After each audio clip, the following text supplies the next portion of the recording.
دوبارہ پنجاب میں پاکستان میں جلد سے جلوس ریلیاں نکالنے جا رہے ہیں، کیا حکومت کو کوئی خطرہ لاحق ہو گیا ہے کہ الیکشن ہونے جا رہا ہے؟ کیا وجہ ہے؟ نہیں میاں صاحب سیاسی آدمی ہے، ری لانچ کی ضرورت، ری لانچ تو مناسب لفظ نہیں ہوگا، سیاسی آدمی ہے وہ، اگر سیاسی ایکٹیویٹیز شروع کر رہے ہیں تو میرا خیال ہے کہ اس پہ کسی کو مترد ہونے کی ضرورت نہیں ہے، خوش آئند ہے۔ جتنی بھی سیاسی لوگ سیاست میں انوالو ہوں گے تو سیاست مستحکم ہوگی۔ بروت صاحب آج اجلاس سے دیر ہو گئی، آپ کو ابھی پہنچے ہیں، تو یہ جو اجلاس 11 بجے بلا کے 12 بجے موقع کر دیا جاتا ہے اور اس کے بعد جو ممبران اسمبلی ہیں وہ بھی آتے ہیں، اس پر بھی کافی سارے اسپیشل، میں آپ کو ایک بات بتا دوں، میں نے اسمبلی کی کارروائی جو ہے جب سے یہ اسمبلی بنی ہے مجھے یہ محسوس ہوتا ہے کہ اسمبلی کے اندر سنجیدہ کام نہیں ہو رہا ہے۔ جو سوالات ہوتے ہیں، میں نے ابھی تک 58 سوالات پوچھ کیے ہیں اور آپ کو حیرت ہوگی کہ ایک سوال کا نمبر بھی نہیں آیا ہے۔ آج آپ کا سوال تھا؟ اچھا جواب نہیں آئے ہیں، سوال یہ ہے کہ صرف سوالات اٹھانے نہیں ہیں، ان سوالات میں جو مسئلے مسائل قوم کے ہوتے ہیں، حکام کو ان مسئلے مسائل پہ نشاندہی ہونے کے بعد کچھ کرنا چاہیے۔ بہت سارے مسئلے ہیں پاکستانی عوام کے، اور دوسری بات یہ ہے کہ جو اٹینشن ہے، کالنگ اٹینشن اور سوالات اور قانون سازی میں ہم یہ دیکھتے ہیں کہ قانون پہ ڈیبیٹ ہی نہیں ہوتی ہے۔ اب تعزیرات پاکستان ہے، ضابطۂ فوجداری ہے، کل بھی بل موو ہوئے تھے، آج بھی بل موو ہوئے تھے، کوئی ڈیبیٹ نہیں ہوتی ہے۔ لیکن بنیادی کام ہے پارلیمان کا قانون سازی کرنا، قانون سازی پہ ڈیبیٹ نہ ہو تو وہ قانون سازی قوم کے مفاد میں کس طرح جا سکتی ہے؟ قوم کو پتہ ہی نہیں لگتا ہے کہ قانون آ گیا اور قانون نے کیا تبدیلیاں متعارف کرائی ہے۔ جی صاحب کل آپ نے حلقے کا بتائیے گا صاحب کہ حلقے میں آپ کے لوگ آپ سے خوش ہیں، کامیاب ہو رہے ہیں کوئی، کیونکہ حلقے سے بڑی شکایتیں آ رہی ہیں۔ اچھا، آپ میرے حلقے میں گئے؟ میں آپ کے ساتھ گیا نہیں، 15 دنوں تک کیمپین کی ہے، نہیں، وہ تو کمپین میں نا، وہاں پہ لوگوں سے رابطے تو ہمارے حلقے میں پوزیشن یہ ہے کہ حکومت پی ٹی آئی کی ہے، لیکن صوبائی حکومت جو ہے وہ چلتی ہے صوبائی ایم پی ایز کے مشورے سے، ان کو جو ہے فنڈز بھی ملتے ہیں۔ ممبران نیشنل اسمبلی جو ہے، لاسٹ ٹائم یہ بھی علی امین خان کا اللہ بھلا کرے کہ اس نے گزشتہ سال کے بجٹ میں 4 کروڑ روپے تمام ایم این ایز کو دیے تھے، تو 4 کروڑ روپے جو ہیں وہ تو نوالے کے مترادف ہیں۔ البتہ میں نے ایک ذاتی کوشش کی، ورلڈ بینک کے حکام سے ملا، یہاں مرکز میں جو وزیر ہے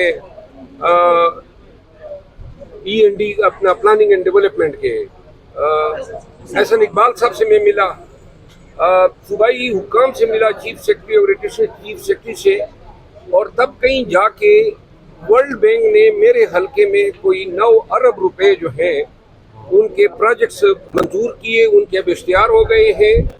جتنی ٹوٹی ہوئی سڑکیں ہیں انشاءاللہ 7-8 ماہ کے بعد میرے حلقے میں وہ سڑکیں ٹھیک ہو جائیں گی۔ یہ کام کیا ہے۔ دوسرا، میں نہروں پہ کام کر رہا ہوں، اپنے دریائے گمبیلا اور دریائے کرم سے نہریں نکالنے کے کام پہ میں لگا ہوں۔ وہاں کیڈٹ کالج ہے میرے حلقے میں، اس کیڈٹ کالج کے لیے کچھ رقم رہتی تھی، وہ جلالہ صاحب نے ریلیز کی ہے آج سے کوئی 6 ماہ قبل، اور اب جو ہے اس کا افتتاح ہونے جا رہا ہے۔ لکی یونیورسٹی ہے، اس لکی یونیورسٹی کی تعمیر جاری ہے اور اس میں بھی چند نئے بلاک بنے ہیں۔ اس کے علاوہ ہم نے سائل کنزرویشن پہ، جہاں پہ پانی کا کٹاؤ آتا ہے، اس پہ میں خود کام کر رہا ہوں۔ علاوہ دیگر بیج فارمنگ ان علاقوں میں لگا ہوں۔ پھر میں چیئرمین ہوں اپنے علاقے میں جہاں آئل ایکسپلوریشن ہو رہی ہے۔ میرے علاقے میں 30 ارب روپے تک کے ہم نے گیس اور پیٹرول دیا ہے مرکز کو، اس کے بدلے میں مرکز نے ہمیں صرف 11 کروڑ روپے دیے، وہ بھی ابھی تک ریلیز نہیں ہوئے ہیں۔ کچھ رائلٹی پرمیشن گورنمنٹ سے ملی ہے اور وہ تقریباً کوئی 25 سے 30 کروڑ روپے بنتی ہے، اس پہ بحیثیت چیئرمین میں نے 1-2 اجلاس کیے ہیں۔ وہ 30 کروڑ روپے بٹھنی قوم کی ایک امانت ہے، وہاں پہ ہم کچھ سڑکیں بنا رہے ہیں۔